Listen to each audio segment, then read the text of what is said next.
बुलढाणा जिल्ह्याला लाभलेलं आशिया खंडात एकमेव जगविख्यात खाऱ्या पाण्याचं लोणार सरोवर सध्या विविध समस्यांनी ते ग्रासलंय। बेसॉल्ट खडकापासून निर्मित जगातील एकमेव सरोवर ज्याची हजारो वर्षांपूर्वी उल्कापाताने निर्मिती झाली। पौराणिक आणि इतिहासकालीन महत्त्व असलेल्या लोणार सरोवराकडे सध्या दुर्लक्ष होत असल्याचं दिसतंय। या संदर्भातला हा खास रिपोर्ट पाहूया।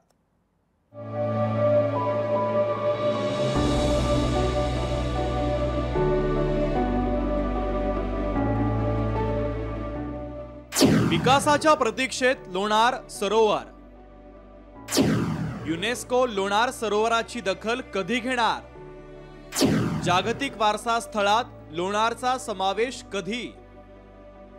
2020 मध्ये जागतिक रामसर दर्जा मिळालेल्या लोणार सरोवराला युनेस्कोच्या स्थळांमध्ये समावेश व्हावा यासाठी प्रशासकीय पातळीवर हालचाली करणं गरजेचं आहे।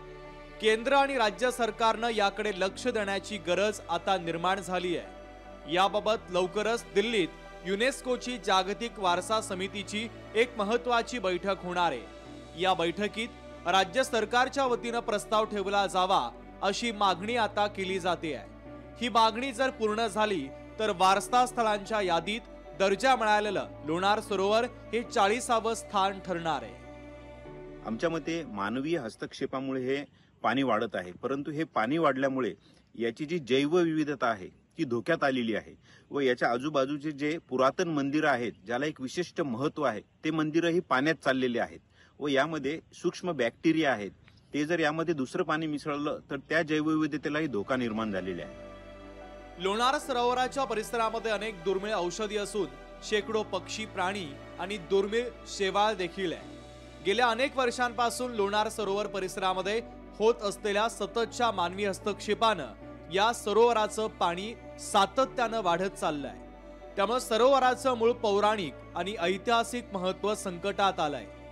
लवणासूर राक्षसाच्या नावानं प्रसिद्ध असलेल्या लोणार आणि लोणार सरोवराच्या तळाशी अनेक हजारो वर्षांपूर्वीची पौराणिक मंदिरं आहे आणि अनेक दुर्मिळ शिल्प देखील याच ठिकाणी आहे। सतत पाणी वाढत असल्यानं अनेक मंदिरं पाण्याखाली गेली, त्यामुळे हा पौराणिक ठेवा नष्ट होण्याच्या मार्गावर आहे। लोणार सरोवरचा इतिहास आणि लोणार सरोवरची माहिती ही जागतिक वारसा स्थळामध्ये सामील होईल आणि त्यामुळे देश विदेशातले पर्यटक हे लोणारमध्ये येतील आणि त्यामुळे लोणारचा आर्थिक, सामाजिक व सांस्कृतिक विकास होईल।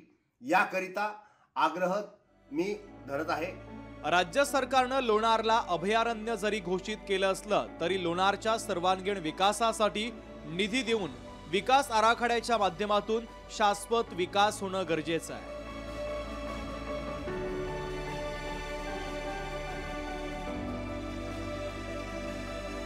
हजारो वर्षापूर्वीचं सरोवर आहे आणि हे आपल्याला एक भारतासाठी आणि आपल्या महाराष्ट्रासाठी एक जागतिक एक वारसा आहे आणि या वारसाचं जतन करून याचं संवर्धन करणे अत्यंत गरजेचं आहे। लोकशाही मराठीसाठी संदीप शुक्ला, लोणार, बुलढाणा। लोकशाही मराठी ऐका, पहा, जागरूक रहा।